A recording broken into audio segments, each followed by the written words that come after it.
नमस्कार दोस्तों, स्वागत है आपका friends at preparation YouTube channel पर। और इस चैनल पर रोजाना शाम को 7 बजे मैं आता हूं आपके लिए टीचर सिलेक्शन एग्जाम से रिलेटेड इस वीडियो क्लास को लेकर के, जिसमें मैं बात करता हूं pedagogy, education psychology, teaching aptitude से रिलेटेड क्वेश्चन की, जो कि आपसे पूछे जा सकते हैं अगर आप प्रिपरेशन कर रहे हैं टीजीटी, पीजीटी, पीआरटी या फिर किसी भी टीचर से रिलेटेड उस पोस्ट की। अगर आप जो कि केवीएस या फिर डीएसएसबी या फिर यूपी स्टेट गवर्नमेंट या किसी भी गवर्नमेंट जॉब के लिए जो कि रिलेटेड है टीचर से, तो उन सारे एग्जाम के लिए ये वीडियो आपके लिए काफी यूजफुल हो सकती है। हर प्रिपरेशन के लिए जरूरत है कि हमें एक अच्छी प्रैक्टिस हो, ताकि हमें पता लग सके कि एग्जाम से पहले कि हम कहाँ पे लैग कर रहे हैं अपने प्रिपरेशन में, उस पॉइंट को पकड़ के फिर आप प्रिपरेशन अपनी बूस्ट कर सकते हैं। तो क्वेश्चन को अटेम्प्ट करिए और चेक करिए कि आप कितने सही आंसर दे पा रहे हैं। 70-80% अगर आप सही आंसर कर रहे हैं, इट मीन्स आपकी प्रिपरेशन बहुत अच्छी है। अगर कहीं कम है स्कोर आपका, तो आप उस पॉइंट को आइडेंटिफाई करिए और फिर उसे रेक्टिफाई करने की कोशिश करिए बाय रिवीजन। ठीक है, चलिए स्टार्ट करते हैं फिर आज का वीडियो। फर्स्ट क्वेश्चन आपके लिए इस तरह से है, a creative learner refer to one who is. इस क्वेश्चन में आपसे पूछा जा रहा है कि क्रिएटिव लर्नर क्या होता है, जिसे हम हिंदी में बोले तो रचनात्मक शिक्षार्थी या फिर कह सकते हैं सृजनात्मक शिक्षार्थी। तो उसके बारे में आपसे पूछा जा रहा है कि क्रिएटिव लर्नर होता क्या एक्चुअल में, किसको आप रेफर करेंगे। तो यहां आपके पास ये 4 ऑप्शन गिवन है। इन चारों ऑप्शन में से आपको आइडेंटिफाई करना है सही कौन सा है। तो फर्स्ट ऑप्शन में आपसे बोला जा रहा है very talented in drawing and painting. वो बच्चा, वो स्टूडेंट जो कि बहुत टैलेंटेड है, बहुत प्रतिभाशाली है ड्राइंग करने में और पेंटिंग करने में, फर्स्ट ऑप्शन में बोला गया। सेकेंड ऑप्शन में आपसे बोला जा रहा है हाईली इंटेलिजेंट, यानी कि बहुत ज्यादा इंटेलिजेंट बच्चा, यानी कि बहुत ही बुद्धिमान बच्चा जो होता है वो क्रिएटिव होता है, सेकेंड ऑप्शन में आपसे बोला गया है। और थर्ड ऑप्शन में आपसे बोला जा रहा है capable of scoring consistently good marks in test. आप क्लास के अंदर कोई टेस्ट कंडक्ट कर रहे हैं या फिर मैं कहूं कोई एग्जाम कंडक्ट किया जा रहा है स्कूल के अंदर, तो उसमें लगातार जो बच्चा अच्छे मार्क्स स्कोर करता है उसको आप क्रिएटिव चाइल्ड की कैटेगरी में डालोगे। ये कहने का मतलब है उसे क्रिएटिव लर्नर आप बोलोगे। ये थर्ड ऑप्शन में है। और फोर्थ ऑप्शन में आपसे बोला जा रहा है good at lateral thinking and problem solving, कि वो एक सोचने की एक लैटरल थिंकिंग रखता है, यानी कि उसकी जो थिंकिंग प्रोसेस कुछ इस तरह की है कि सिचुएशन कैसी भी हो, कोई प्रॉब्लमेटिक सिचुएशन भी क्यों ना हो, तो उस प्रॉब्लम को सॉल्व करने की, उसका समाधान निकालने की क्षमता वो बच्चा रखता है। तो ये 4 ऑप्शन है आपके पास, इसके अकॉर्डिंग आपको बताना कि करेक्ट आंसर आपका क्या हो सकता है। तो मैंने आपको चारों ऑप्शन डिस्कस कर लिया। आई होप आपको क्वेश्चन समझ में आ गया होगा। चलिए अब अटेम्प्ट करिए सही आंसर क्या होगा। तो इस क्वेश्चन का जो करेक्ट आंसर है वो आंसर है फोर्थ ऑप्शन, जिसमें बोला जा रहा है good at lateral thinking and problem solving, यानी कि फोर्थ ऑप्शन जो है ये इसका करेक्ट आंसर है। ठीक है, तो करेक्ट आंसर आपका फोर्थ हो गया। चलिए देखते हैं हम सेकंड क्वेश्चन।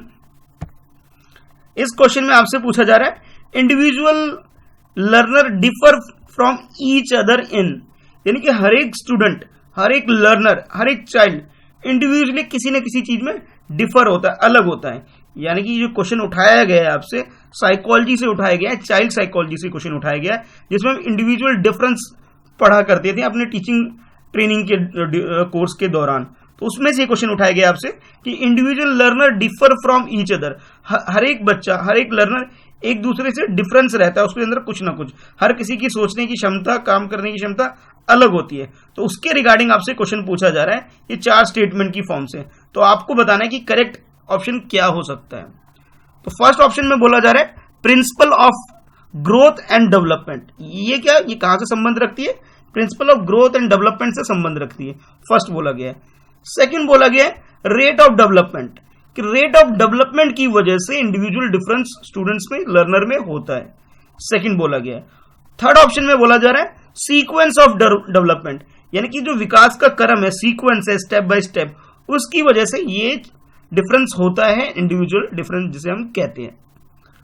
और फोर्थ ऑप्शन में आपसे बोला जा रहा है कि जनरल कैपेसिटी फॉर डेवलपमेंट, कि हर किसी की एक क्षमता होती है डेवलपमेंट की, यानी कि हर किसी का ग्रोथ एंड डेवलपमेंट का जो प्रोसेस होता है उसमें कुछ ना कुछ डिफरेंस होता है, उसके अंदर एक कैपेसिटी होती है सबकी, उस कैपेसिटी के अकॉर्डिंग आप बोल सकते हो कि इंडिविजुअल डिफरेंसेस हैं। तो आप ये बताइए करेक्ट आंसर इस क्वेश्चन का क्या हो सकता है। चारों ऑप्शन बता दिए गए और ये रिलेटेड है इंडिविजुअल डिफरेंसेस से। तो सही आंसर क्या है, एक बार क्वेश्चन को अटेम्प्ट करिए। तो इस क्वेश्चन का जो करेक्ट आंसर है आपका सेकंड है, यानी कि रेट ऑफ डेवलपमेंट, कि हर एक बच्चे का रेट ऑफ डेवलपमेंट डिफरेंट होता है और उसको डिफरेंट होने की वजह से, रेट अलग होने की वजह से उनके अंदर इंडिविजुअल डिफरेंसेस आ जाते हैं। यानी कि जो करेक्ट आंसर जो हो गया वो आपका सेकंड हो गया। ठीक है, चलिए देखते हैं नेक्स्ट क्वेश्चन।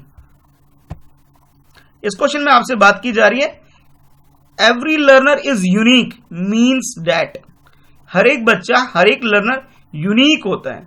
अब ये यूनिक क्यों होता है उसके बारे में आपको बताना है, और कैसे बताना है, इस चार ऑप्शन की फॉर्म में।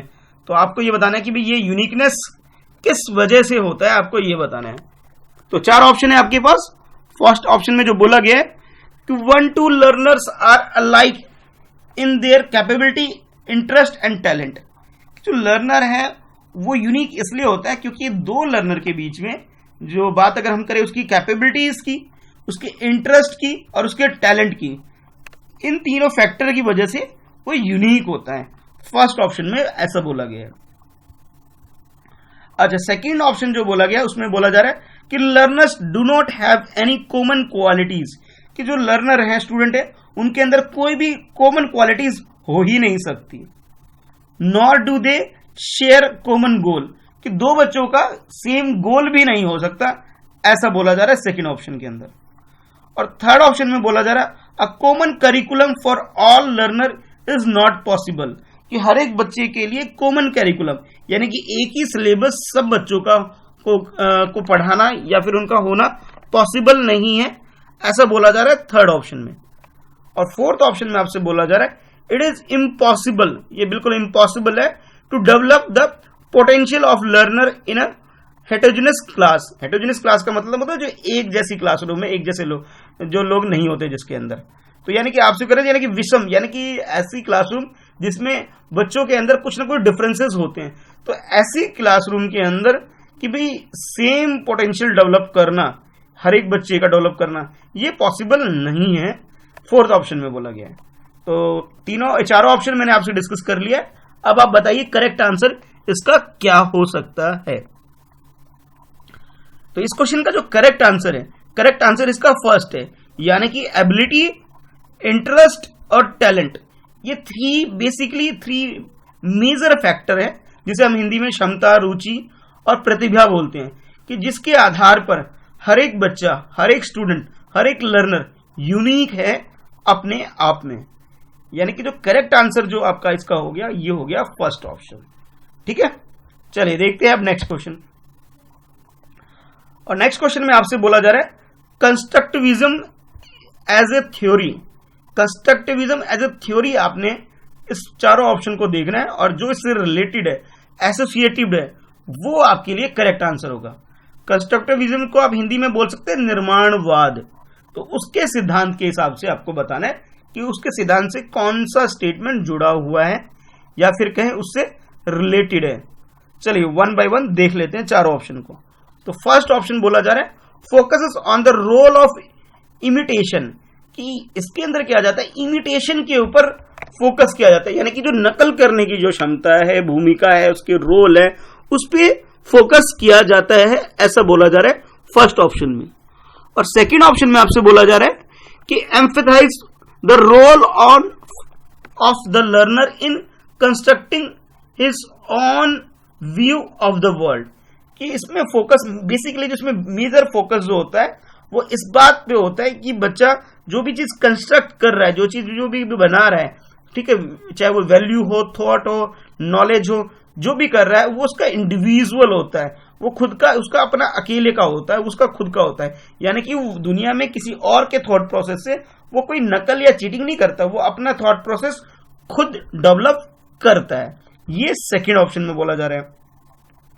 और थर्ड ऑप्शन में आपसे बोला जा रहा है emphasise on memorising information and testing through recall, कि इसमें जो फोकस है वो, यानी कि जो जोर दिया जाता है वो इस बात पे दिया जाता है वो कितनी ज्यादा इंफॉर्मेशन को अपने अंदर स्टोर कर सकता है, उसको याद कर सकता है, और फिर बाद में जब टेस्ट होगा यानी कि एग्जाम होगा परीक्षा होगी तब उसको वो रिकॉल कर पाएगा, यानी कि उसको याद कर पाएगा और फिर उसका आंसर दे पाएगा। ये ऑप्शन थर्ड में आपसे बोला जा रहा है। और फोर्थ ऑप्शन में आपसे बोला जा रहा है emphasises on the dominant role of the teacher, कि टीचर का जो डोमिनेट करने का जो रोल होता है उस पे फोकस किया जाता है कि वो किस तरह अपने बच्चों पे डोमिनेट करके डिसिप्लिन मेंटेन करता है, उसे पढ़ाता है, यानी कि एक तरह से ये ऑटोक्रेटिक नेचर की एक तरह से बात करता है। फोर्थ ऑप्शन में बोला जा रहा है। तो आपके अकॉर्डिंग सही आंसर इस क्वेश्चन का क्या हो सकता है वो बताइए। चारों ऑप्शन आप समझ गए होंगे कि वन बाय वन की क्या पूछा जा रहा है इसके अंदर। तो इस क्वेश्चन का जो करेक्ट आंसर है, करेक्ट आंसर आपके लिए होगा सेकंड, यानी कि जिसमें जो फोकस या एम्फेसाइज जो दिया जा रहा है, दबाव जो दिया जा रहा है, जोर जिस पे दिया जा रहा है वो है लर्नर के खुद के व्यू थॉट प्रोसेस को डेवलप करने, उसको कंस्ट्रक्ट करने में ज्यादा जोर दिया जा रहा है इन द वर्ल्ड में, अपनी दुनिया में, कि भाई उसकी खुद के ज्ञान को, खुद के दृष्टिकोण को बनाने के ऊपर ज्यादा ध्यान दिया जा रहा है। यानी कि जो करेक्ट आंसर हो गया वो हो गया आपका सेकंड ऑप्शन। ठीक है, तो सेकंड ऑप्शन इस क्वेश्चन का करेक्ट हो गया। चलिए देखते हैं अब नेक्स्ट क्वेश्चन। इस क्वेश्चन में आपसे पूछा जा रहा है कि development of concepts is primarily a part of, ये जो कॉन्सेप्ट ऑफ डेवलपमेंट है, ये जो प्राइमरली किसका पार्ट है आपको ये बताना है, यानी कि विकास का जो मुख्य रूप है, मुख्य जो पार्ट है वो किस चीज का है आपको ये बताना है। मेन चीज के बारे में आपसे कॉन्सेप्ट के बारे में पूछा जा रहा है कि अगर आपको डेवलपमेंट को डिफाइन करना हो तो आप किस तरह से इसे बता सकते हैं, कुछ इस तरह से आपको आंसर करना है। तो चार ऑप्शन दे दिया गया, आप उस हिसाब से आंसर करिए। तो फर्स्ट ऑप्शन आपके पास ये इमोशनल डेवलपमेंट, यानी कि इमोशनली डेवलप या फिर भावात्मक विकास की बात की जा रही है इसके अंदर। सेकेंड ऑप्शन में बोला जा रहा है इंटेलेक्चुअल डेवलपमेंट, इंटेलेक्चुअल यानी कि बौद्धिक विकास की इसके अंदर बात की जा रही है। डेवलपमेंट का जो कॉन्सेप्ट है या फिर हम कहें concept of development is primarily part of intellectual development, बौद्धिक विकास की बात की जा रही है। अच्छा, उसके बाद जो थर्ड ऑप्शन है, थर्ड ऑप्शन में आपसे पूछा जा रहा है फिजिकल डेवलपमेंट, यानी कि शारीरिक विकास, यानी कि उसके बॉडी के जो अलग अलग पार्ट्स हैं उसके डेवलपमेंट की इसमें बात की जा रही है कि डेवलपमेंट का एक्चुअल मीनिंग, या एक्चुअल जो कॉन्सेप्ट होता है वो ये होता है। और फोर्थ ऑप्शन आपके पास है सोशल डेवलपमेंट, सोशल डेवलपमेंट यानी कि जो सोसाइटी में किस तरह से अपने आप को एडजस्ट कर पा रहा है, उसकी जो ये स्किल है उसके बारे में बात की जा रही है कि एक्चुअल में जो कॉन्सेप्ट ऑफ डेवलपमेंट है वो इस बात पर निर्भर करती है कि आप समाज में किस तरह से अपने आप को एडजस्ट कर पा रहे हैं दूसरे लोगों के साथ। तो ये चार ऑप्शन है आपके पास, तो चारों ऑप्शन में से एक सही है, बाकी तीन गलत हैं। तो सही ऑप्शन क्या है वो अटेम्प्ट करिए। तो इस क्वेश्चन का जो करेक्ट आंसर है, आई होप क्वेश्चन आपने पढ़ लिया होगा, समझ लिया होगा। तो करेक्ट आंसर इस क्वेश्चन का है वो है सेकंड, यानी कि कॉन्सेप्ट ऑफ डेवलपमेंट की जो हम बात करते हैं, या फिर बोले कि development of concept is primarily a part of intellectual development, यानी कि बौद्धिक विकास का ही एक भाग है विकास, यानी कि जो विकास का जो मेन पर्पस या मुख्य रूप से जो आप विकास को बोल सकते हैं कि बौद्धिक विकास है। ठीक है, यानी कि करेक्ट आंसर जो हो गया हमारा सेकंड हो गया। चलिए अब देखते हैं नेक्स्ट क्वेश्चन। नेक्स्ट क्वेश्चन आपसे बात किया जा रहा है heredity is consider as a social structure, कि हेरिडिटी जो है वो एक तरह से उसको आप मानते हैं उसकी क्या एक सोशल स्ट्रक्चर है, यानी कि सामाजिक संरचना है, ऐसा बोला जा रहा है। वो क्यों बोला जा रहा है, उसके पीछे चार रीजन है, चार कारण दिए गए हैं आपसे, आपको सही कारण क्या है वो बताना है। ये क्वेश्चन आपसे चाइल्ड डेवलपमेंट का जो टॉपिक के जो डिटेल में हम लोग पढ़ते हैं अपने चाइल्ड डेवलपमेंट पेपर में, जब हम डिप्लोमा या फिर बीएड कर रहे होते हैं तब वहां से पूछा जा रहा है कि भाई ये हेरिडिटी और इसके साथ एक टॉपिक जो और होता है इन्वायरमेंट, ये दोनों ही टॉपिक काफी इंपॉर्टेंट है और इससे हर एक पेपर में क्वेश्चन आपसे 100% पूछे जाएंगे। और पीछे अगर पुराने पेपर्स को अगर आप ध्यान से देखें तो इन दोनों टॉपिक से रिलेटेड क्वेश्चन 100% आपको कई सारे मिल जाएंगे, किसी में 4 क्वेश्चन, 5 क्वेश्चन, 2 क्वेश्चन, मतलब कोई लिमिटलेस है, ये क्वेश्चन इसमें 100% आएंगे। तो टॉपिक को थोड़ा सा रिवाइज जरूर कर लीजिएगा। चलिए अब बताइए ये हेरिडिटी से रिलेटेड जो आपसे क्वेश्चन पूछा गया, ये जो 4 ऑप्शन आपको दिए गए हैं। तो फर्स्ट ऑप्शन आपके पास है प्राइमरी, सेकेंड ऑप्शन आपके पास है सेकेंडरी, और थर्ड ऑप्शन आपके पास है डायनामिक, और फोर्थ ऑप्शन आपके पास है स्टैटिक। यानी कि जो हेरिडिटी है वो सोशल स्ट्रक्चर के लिए क्या रोल प्ले कर रही है, क्या उसकी भूमिका है, या उसको आप किस तरह से ऐड कर सकते हो, आपको ये बताना। चार ऑप्शन मैंने आपको बता दिया, आप बताइए करेक्ट आंसर इसका क्या है। तो इस क्वेश्चन का जो करेक्ट आंसर है वो है फोर्थ, यानी कि स्टैटिक। यानी कि हेरिडिटी जो होती है वो स्थिर होती है, स्टैटिक होती है, उसके अंदर कोई चेंज नहीं आता है। यानी कि जब बच्चा एक जन्म लेता है, पैदा होता है, तो उसके माँ बाप से जो भी इनहेरिटेंस में जो भी उसके हेरिडिटी के अंदर जो चीज भी मिलती है वो स्टैटिक होती है, उसके अंदर कोई चेंजेस नहीं हो सकते। जो गुण उनके पेरेंट्स के अंदर, मम्मी और पापा के अंदर जो गुण हैं, और वो जो गुण उन्होंने अपने पेरेंट्स से रिसीव किए वो एज इट इज रहती है, उसके अंदर ज्यादा चेंजेस नहीं आता। इसका मतलब ये है चेंजेस अगर किया जा सकता है तो वो किया जा सकता है सेकेंड फैक्टर के ऊपर, यानी कि इन्वायरमेंट के ऊपर चेंजेस किया जा सकता है। हेरिडिटी के अंदर हम चेंजेस नहीं ला सकते हैं। तो यानी कि जो करेक्ट आंसर जो हो गया आपका ये फोर्थ हो गया, वो है स्टैटिक। यानी कि हेरिडिटी क्या है, एक तरह से स्थिर यानी स्टैटिक पार्ट है हमारे डेवलपमेंट के प्रोसेस के अंदर। यानी कि सोशल स्ट्रक्चर की अगर हम जब बात करें तो यहां भी इसकी ये भूमिका है। अब देखते हैं नेक्स्ट क्वेश्चन। नेक्स्ट क्वेश्चन में आपसे पूछा जा रहा है, the most intense and crucial socialisation take place. Socialisation का यानी कि समाजीकरण का जो प्रोसेस होता है उसमें सबसे ज्यादा जो महत्वपूर्ण है, सबसे ज्यादा जो इंपॉर्टेंट है, उसके बारे में आपसे पूछा जा रहा है।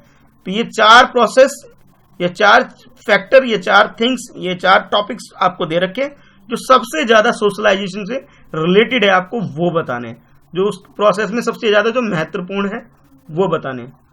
फर्स्ट ऑप्शन आपके पास है through out the life of a person. First option में बोला कि सोशलाइजेशन क्या है, थ्रू आउट लाइफ है, यानी कि पूरी जिंदगी भर चलने वाली प्रक्रिया है, फर्स्ट बोला गया। सेकंड बोला गया कि सोशलाइजेशन का जो मेन जो क्रूशियल जो पार्ट होता है, सबसे जो महत्वपूर्ण होता है वो होता है ड्यूरिंग द एडोलेसेंस।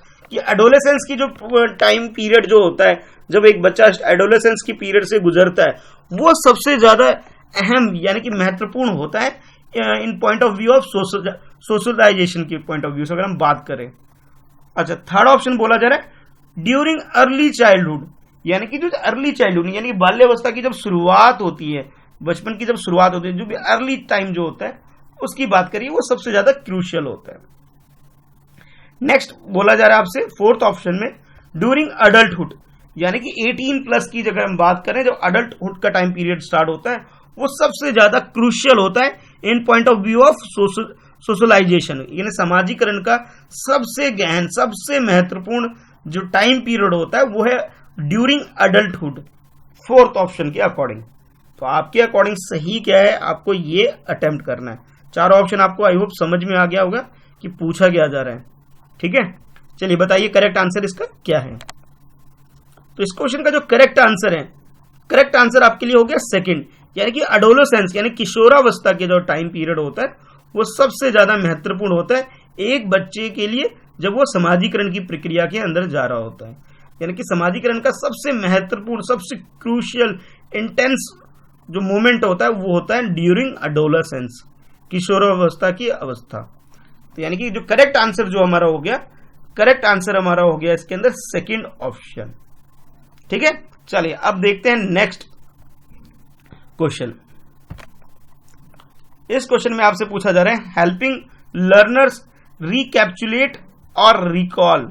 रिकैप्चुलेट यानी कि उसको मतलब एक तरह से जब बच्चे को आप हेल्प कर रहे हैं, रिकैप्चुलेट उसे याद करने के लिए, जैसे कुछ चीजें ऐसी हो सकती है कि वो ऑलरेडी सीख को, जैसे क्वेश्चन में बोला what they have already learn is important because, क्योंकि जब आप किसी बच्चे को रिकैप्चुलेट यानी कि उसे याद करने की एक क्षमता की बात करें, जब वो ऑलरेडी किसी चीज को पहले से पढ़ चुका हुआ है, उसे दोबारा अगर यूज करने की बात करें, तो उस पॉइंट ऑफ व्यू के हिसाब से आपको बताना है इन चारों स्टेटमेंट में से सही कौन सा है। ठीक है, तो फर्स्ट ऑप्शन आपके पास कुछ इस तरह से है, it is convenient beginning for any classroom instruction, कि भी जब तक बच्चे के अंदर आप उस बच्चे की ये हेल्प नहीं कर पा रहे कि वो किसी चीज को रिकॉल नहीं कर पा रहा है, तो भाई सारा काम वहीं खत्म हो जाता है। यानी कि जो रिकॉल करने की जो क्षमता होनी चाहिए वो सबसे ज्यादा इंपॉर्टेंट है, क्योंकि आपने कितना भी कुछ सीख लिया हो, उसको जब यूज करना होगा तो आप उसे रिकॉल करके ही यूज करोगे। तो इस हिसाब से ये ज्यादा इंपॉर्टेंट हो जाता है। तो फर्स्ट ऑप्शन में जैसा आपसे बोला जा रहा है, it is convenient beginning for any classroom reconstruction.